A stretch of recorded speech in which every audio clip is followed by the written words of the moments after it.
नमस्कार, मैं Amit Singh. India news में आप सभी का स्वागत है। और कोरोना लगातार बढ़ता जा रहा है। इसकी सबसे बड़ी वजह हमारी और आपकी लापरवाही है, क्योंकि हम प्रिकॉशंस नहीं ले रहे हैं, सैनिटाइजेशन का ख्याल नहीं रख रहे हैं। देश भर के तमाम जिलों में लगातार कोरोना के मामले सामने आते जा रहे हैं। सरकार ने फौरी तौर पर 70 जिलों में कर्फ्यू लगाने के लिए बात कर ली है। नाइट कर्फ्यू लगना शुरू हो गया है। 8 राज्य ऐसे हैं जहां कोरोना सबसे तेजी से बढ़ा है। इसके अलावा तमाम राज्य ऐसे हैं जहां पे कोरोना के मामले लगातार बढ़ते जा रहे हैं। और इसकी सबसे बड़ी वजह है हमारी और आपकी लापरवाही, जिसकी वजह से कोरोना एक बार फिर से दोबारा वापस लौट रहा है। और किस तरीके से कोरोना की रफ्तार लगातार बढ़ती जा रही, कोरोना पैर पसार रहा है, अब आपको वो भी समझने की जरूरत है। 14 मार्च को 26,291 मामले कोरोना के सामने आए। 15 मार्च को यह आंकड़ा बढ़कर 26,386 पहुंच गया। 16 मार्च को अगर बात करें तो 24,492 कोरोना के नए मामले सामने आए। 17 मार्च को यह आंकड़ा और बढ़कर 28,903 हो गया। और 18 मार्च को सबसे ज्यादा ये आंकड़े 35,871 थे। तो लगातार कोरोना बढ़ता जा रहा है और लापरवाही सबसे बड़ी वजह है। देश में सबसे ज्यादा संक्रमित कोरोना कौन कौन से जिले हैं, अब आपके लिए वो भी समझने की जरूरत है। पुणे, नागपुर, मुंबई, ठाणे, नासिक, औरंगाबाद ये वो जिले जहां लगातार कोरोना के मामले सामने आ रहे हैं। जलगांव, इंदौर, बेंगलुरु, अमरावती, अहमदाबाद ये वो जिले हैं जहां लगातार कोरोना ने अपना पैर पसारना शुरू कर दिया। इन्फेक्शन लगातार बढ़ता जा रहा है। इसके अलावा चेन्नई, यवतमाल और अकोला ऐसे वो जिले हैं जहां लगातार कोरोना बढ़ता जा रहा है। चलिए रुक करते एक और बड़ी खबर का। महाराष्ट्र में फिर से कोरोना विस्फोट हुआ है। 24 घंटे में करीब 26,000 नए केस सामने आए हैं। 24 घंटे में 58 लोग कोरोना के चलते मारे गए हैं। मुंबई में एक ही दिन में 2,877 नए केस सामने आए हैं, जबकि 8 लोगों को अपनी जान गंवानी पड़ी है।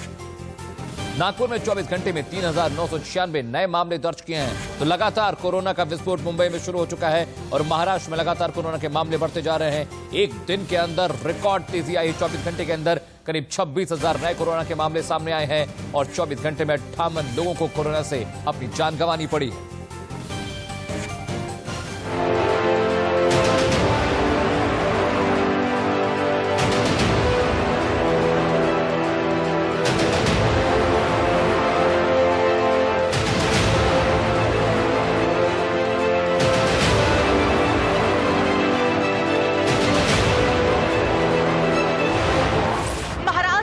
Corona blast.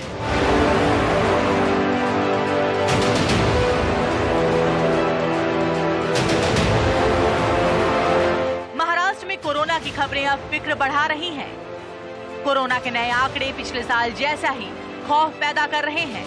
तेजी से फैलते कोरोना के सामने सरकार भी बेबस नजर आ रही है। आंकड़ों पर नजर डालें तो पिछले 24 घंटे में अकेले महाराष्ट्र में कोरोना के 23,189 रिकॉर्ड मामले दर्ज हुए। ये इस साल का सबसे बड़ा आंकड़ा है, जबकि 24 घंटे में 84 लोगों की कोरोना की वजह से मौत हो गई। इसके साथ ही राज्य में कोरोना के 23,70,507 केस हो गए हैं, जबकि अब तक 53,080 लोगों की मौत हो चुकी है। बढ़ते संकट को देखते हुए महाराष्ट्र के 6 शहरों में लॉकडाउन और नाइट कर्फ्यू लगाया जा चुका है। इस वक्त हम मौजूद हैं दादर में और आप जैसा कि आपने देखा है दादर के वायरल वीडियोस में किस तरीके से लोग रहते हैं। आप यहाँ पे देखिए किस तरीके से ये शख्स अभी भी मास्क नीचे करके चल रहे हैं। आपको जहाँ भी यहाँ पे लोग नजर आएंगे, मास्क हालांकि जरूर है चेहरे पे, लेकिन उसे पहनने का तरीका गलत है। महाराष्ट्र के बड़े शहरों पर नजर डालें तो अकेले पुणे में 4,724 केस दर्ज हुए, नागपुर में 3,370 केस, वहीं मुंबई में भी 24 घंटे में 2,377 नए मामले सामने आए हैं। है कि इतनी भीड़ है कि 2.5 स्क्वायर किलोमीटर एरिया में आज 8 से 10 लाख लोग एक टाइम पे रहते हैं। दो सेंसस पॉपुलेशन सिर्फ 6 लाख है, 6-6.5 लाख है, लेकिन फिर भी उसके अलावा ये जितने भी लोग आते हैं फैक्ट्रीज वगैरह में काम करते हैं, वो मिला के 7 से 8 लाख लोग होते हैं। तो उसमें सोशल डिस्टेंसिंग वगैरह डिफिकल्ट है, लेकिन फिर भी मास्क के लिए हमारी कार्रवाई अभी और जोरों से होगी। पुलिस की मदद से और ज़्यादा ये करेंगे और उससे ज़्यादा इम्पोर्टेंट है अवेयरनेस, जो अभी हमने फिर से शुरू किया। महाराष्ट्र में सिर्फ आम इंसान ही नहीं बल्कि कोरोना से बचाने में लगे देवदूत भी इसका शिकार हो रहे हैं। पिछले एक साल में 6100 बीएमसी कर्मचारी कोरोना से संक्रमित हो चुके हैं, जबकि 197 कर्मचारियों की मौत हो चुकी है। राज्य में कोरोना किस कदर बेकाबू हो चुका है, इसका अंदाजा इसी से लगा सकते हैं कि पिछले 24 घंटे में देश भर में कुल 35,871 केस दर्ज हुए। इसमें से अकेले 61% महाराष्ट्र से ही है। यहाँ पर आपको लोग चौकन्ना नजर तो जरूर आएंगे, जिस तरीके से लोगों ने मास्क लगा रखा है। हम आपको उधर की तस्वीरें दिखाना चाहेंगे क्योंकि ये मुंबई का प्रमुख स्थान है। यहाँ पे आप देख सकते हैं किस तरीके से लोगों की भीड़ जरूर है यहाँ पर। साथ में यहाँ पे टैक्सी स्टैंड एवं बस डिपो भी है। आपको बता दें जिस तरीके से कोरोना का खतरा दिन प्रतिदिन बढ़ता ही जा रहा है।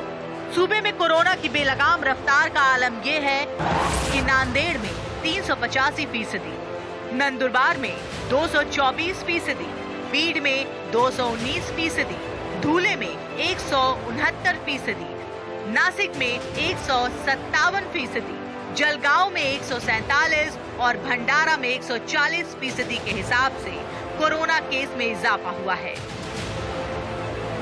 महाराष्ट्र में कोरोना न सिर्फ बेलगाम है बल्कि सरकार के हाथ से निकल चुका है। लेकिन उद्धव सरकार की टेंशन फिलहाल कोरोना से ज्यादा एंटीलिया केस और अपनी सरकार बचाने में है। मुंबई से अभिषेक, श्वेता और शिवानी के साथ स्वाति मिश्रा, इंडिया न्यूज। तो सबसे ज्यादा हालात महाराष्ट्र में खराब है, इसलिए पाबंदी और सख्तियां भी महाराष्ट्र में सबसे ज्यादा बढ़ रही हैं। अगर लॉकडाउन की बात करें तो नागपुर में 21 मार्च तक के लिए लॉकडाउन बढ़ा दिया गया है। पुणे में यह लॉकडाउन 31 मार्च तक रहेगा। इसके अलावा आंशिक कर्फ्यू की अगर बात करें तो नासिक में नाइट कर्फ्यू लगाया गया है, लातूर में नाइट कर्फ्यू लगाया गया है, नांदेड़ वो जिला है जहां पे नाइट कर्फ्यू लगाया गया है। इसके अलावा धुले में साप्ताहिक बाजार बंद रहे। तो महाराष्ट्र में जिस तरह से मामले लगातार सामने आ रहे हैं, सख्ती भी बढ़ रही है। कोरोना रिटर्न कैसे है वो समझिए। 5 टॉप स्टेट्स के आंकड़े हम आपको बताने जा रहे हैं, किस तरह से उन राज्यों में लगातार कोरोना के मामले बढ़ रहे हैं। महाराष्ट्र में 23,179 मामले आए हैं, केरल में ये आंकड़ा 2098 का है, जबकि गुजरात में 1,122 कोरोना के नए मामले सामने आए। मध्य प्रदेश की अगर बात करें तो वहां 832 मामले कोरोना के सामने आए हैं। वहीं दिल्ली में करीब 536 कोरोना के नए मामले आए हैं। और इस बड़ी खबर पर बात करेंगे, हमारे साथ 3 संवाददाता हमारे जुड़े हैं। श्वेता मुंबई से, विपिन परमार चंडीगढ़ से और ऐश्वर्य दिल्ली से जुड़े हैं। सबसे पहले मैं मुंबई चलूंगा। श्वेता, आपके पास आऊंगा। महाराष्ट्र में हो क्या रहा है? लगातार प्रिकॉशन ले रहे हैं, सख्तियां हो रही हैं, लॉकडाउन लग रहा है, नाइट कर्फ्यू भी इंपोज किया गया, लेकिन वहां पे लगातार मामले बढ़ते जा रहे हैं। पिछले 24 घंटे में 26,000 मामलों का बढ़ना खतरनाक सिग्नल है। जी बिल्कुल, मुंबई की अगर 24 घंटों की बात की जाए तो मुंबई में 25,870 नए मामले दर्ज हुए हैं कोरोना वायरस के और ये मामले लगातार बढ़ते जा रहे हैं। इन मामलों में इजाफा ही देखा जा रहा है पिछले 10 दिनों में। 10 दिन पहले ठीक ये मामले 1,000 के आसपास थे, अब ये मामले तकरीबन 3,000 के आसपास पहुंचने वाले हैं। और सही जिक्र किया आपने कि महाराष्ट्र और मुंबई में सबसे ज्यादा खतरा मंडरा रहा है। यहाँ पे ये कोरोना की नई लहर के बाद देख रहे हैं, ये कोरोना रिटर्न्स में महाराष्ट्र सबसे ज्यादा इफेक्ट हुआ है, मुंबई सबसे ज्यादा इफेक्ट हुआ है।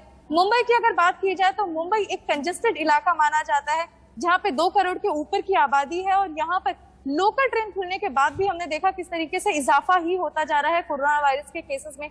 वायरल वीडियो हम देख चुके हैं दादर फूल मार्केट का, कोलाबा कॉजवे का, बांद्रा मार्केट का। इस तरीके से अब सबसे ज्यादा काम करने के लिए व्यवसायी लोग भी यहाँ पर हैं और जितने वक्त तक यहाँ पर सारी चीजें बंद थी, अमित, सबसे ज्यादा मुंबई के लोगों ने यहाँ पर परेशानी का सबब उन्हें मिला था। मैं इस वक्त, क्योंकि इंडिया न्यूज की टीम चप्पे चप्पे पे मौजूद रहती है मुंबई की और आपको हर जगह से रिपोर्ट करके दिखाती है, इस वक्त भी मैं एक रेलवे स्टेशन पे मौजूद हूँ। यहाँ पे एहतियातन आप देख सकते हैं कैमरे के जरिए कि लोगों ने मास्क पहना है, लोगों की मौजूदगी है, लेकिन मुंबई का कोई भी रेलवे स्टेशन ऐसा नहीं हो कि जो कभी भी खाली नजर आएगा। आपको इस वक्त भी भीड़ नजर आएगी। हालांकि लोग चौकन्ना है, लोग मास्क लगाते हैं, लेकिन कहीं ना कहीं मास्क गलत ढंग से पहनना भी सबसे ज्यादा उनके लिए हानिकारक साबित हो जाता है, क्योंकि अब लोकल ट्रेन खुल चुकी हैं, लोगों की आवाजाही मार्केट में होने लगी है और जितने भी ऑक्यूपेशन के लोग हैं वो लोकल ट्रेन का सहारा लेके आते हैं। श्वेता, साथ रहिएगा मेरे सहयोगी ऐश्वर्य जैन भी दिल्ली से मेरे साथ जुड़े हुए हैं। ऐश्वर्य, जिस तरह से मुंबई में लगातार मामले बढ़ते जा रहे हैं, तमाम मध्य प्रदेश और तमाम प्रदेशों में अब कोरोना के जो आंकड़े वो डराने वाले हैं। दिल्ली में भी हालात खराब होते जा रहे हैं। दिल्ली में भी अब कोरोना का ग्राफ धीरे धीरे सही लेकिन बढ़ने लगा है। फिलहाल किस तरह के आंकड़े कोरोना के दिल्ली में हैं और दिल्ली सरकार किस तरह के एहतियाती कदम उठा रही है? देखिए, पूरे देश भर में कोरोना एक बार फिर से चेतावनी दे रहा है, क्योंकि 35,000 मामले पूरे साल में पहली बार इस बार आए हैं। और कहीं ना कहीं दिल्ली की बात की जाए तो 71 दिन के बाद 600 से ज्यादा आंकड़े दिल्ली में कोरोना वायरस के देखने को मिले हैं। पिछली 71 दिन पहले 624 मामले थे, पिछले 24 घंटे की बात करें तो 607 कोरोना वायरस संक्रमण के मामले दिल्ली के अंदर सामने आए। हालांकि जो दर है, जो पॉजिटिविटी रेट है वो 0.66% से बढ़कर 0.74% पहुंच चुकी है। सत्येंद्र जैन जो दिल्ली के स्वास्थ्य मंत्री है, उनका कहना है कि जब तक 1% से ऊपर नहीं जाता है तब तक घबराने की बात नहीं है। कल दिल्ली के मुख्यमंत्री अरविंद केजरीवाल ने भी साफ तौर पर आकर ये बात सामने रखी कि वैक्सीनेशन ड्राइव जो है वो पूरे तरीके से दिल्ली में चल रही है। अगर केंद्र सरकार उनको इजाजत दे देती है तो 2 महीने के अंदर पूरी दिल्ली के अंदर वैक्सीन लगा दी जाएगी और दिल्ली कहीं ना कहीं वापस से पटरी पर आ जाएगा। लेकिन पिछले कुछ दिनों से लगातार 400 से ज्यादा मामले और 600 से ज्यादा मामले पिछले 24 घंटे में वाकई में चौंकाने वाले हैं और कहीं ना कहीं अब दिल्ली सरकार इन सभी केसेस को देखते हुए सतर्क हो चुकी है। ऐश्वर्या, ठीक है, आप साथ रहिएगा। विपिन के पास चलते, मेरे सहयोगी चंडीगढ़ से जुड़े हैं मेरे साथ। विपिन, अभी आप श्वेता और ऐश्वर्या को सुन रहे थे। महाराष्ट्र की हालत तो बेहद खराब हो चली है, दिल्ली में भी कोरोना केस लगातार बढ़ते जा रहे हैं। पंजाब की खबरें थी कि पंजाब के कई इलाकों में स्कूल बंद कर दिए गए हैं और कुछ इलाकों में तो टीचर्स को भी इन्फेक्शन निकला है। वहां पे किस तरह के हालात है? सरकार वहां पे किस तरह से कोरोना को कंट्रोल करने के लिए प्लान कर रही है? देखिए, इस समय की सबसे बड़ी चुनौती जो सरकारों के सामने या प्रशासन के सामने है वो ये है कि एक एटीट्यूड, एक मेंटालिटी जो सामने देखने को मिली वो ये थी कि कोई नहीं होगा तो देखा जाएगा, और वही जो है कहीं ना कहीं अब चिंता का सबब बनती जा रही है। क्योंकि ना केवल पंजाब बल्कि एडजर्निंग स्टेट्स की अगर बात करें, चाहे वो हरियाणा हो या फिर राजधानी दोनों राज्यों की चंडीगढ़ हो या हिमाचल प्रदेश की ही हम बात करें, तो पंजाब में जिस तरह से नाइट कर्फ्यूज को इंपोज किया गया है क्योंकि मामले लगातार बढ़ रहे थे और ऐसे में सबसे बड़ी चिंता का सबब अब इंटीरियर इलाकों की अगर बात करें तो गांव में लोग मास्क पहनना पूरी तरह से छोड़ चुके थे। एक डर था, वो डर कहीं ना कहीं इस लीनियंट एटीट्यूड की वजह से कि कोई नहीं, अगर होगा तो देखा जाएगा, चलते जो है उसके चलते मास्क हट गए। और ऐसे में पंजाब उस स्थिति में एक बार फिर से जाता दिखाई दे रहा है, जो कि पहले घबराने वाली स्थिति थी और एक बार फिर से वही डर पंजाब में सता रहा है और इसी को लेकर प्रशासन की ओर से सख्ती के निर्देश दिए गए हैं। कल अगर राजधानी दोनों राज्यों की अगर बात करें चंडीगढ़ की, तो चंडीगढ़ में 200 से ज्यादा मामले कल भी दर्ज किए गए हैं। कुल पॉजिटिव संख्या की अगर बात की जाए तो 1500 के करीब है और चंडीगढ़ में अभी अगर बात करें तो कहीं ना कहीं जो स्ट्रिक्टनेस है उसे इंपोज करने का काम किया गया है। नाइट कर्फ्यू को लेकर कुछ डिसीजंस जो हैं वो अभी वॉर रूम की बैठक में लिए जाएंगे, लेकिन कहीं ना कहीं चिंता का सबब चंडीगढ़ में भी बना हुआ है। वहीं हरियाणा की अगर बात करें तो हरियाणा में भी टेली जो है वो लगातार एक स्पाइक जो है वो कोविड केसेस में देखने को मिल रहा है। ऐसे में ना केवल प्रशासन और सरकार बल्कि आम आदमी को खुद ये समझना होगा कि ये लीनियंट एटीट्यूड जो है वो कहीं ना कहीं जान का सबब बन सकता है। आप खुद को, अपने रिश्तेदारों को और तमाम जनता को जो है वो खतरे में डाल रहे हैं, तो ऐसे में गाइडलाइंस की पालना करें और रूल्स को सही से फॉलो करें। चलिए विपिन, बहुत बहुत शुक्रिया। श्वेता, आपका बहुत शुक्रिया। ऐश्वर्या, आपका भी बहुत बहुत शुक्रिया। अपना ख्याल रखिए क्योंकि आप फील्ड में हैं और सबसे अधिक खतरा आपको भी है। वक्त एक ब्रेक का, लेकिन उससे पहले आपको दिखाते हैं इस वक्त की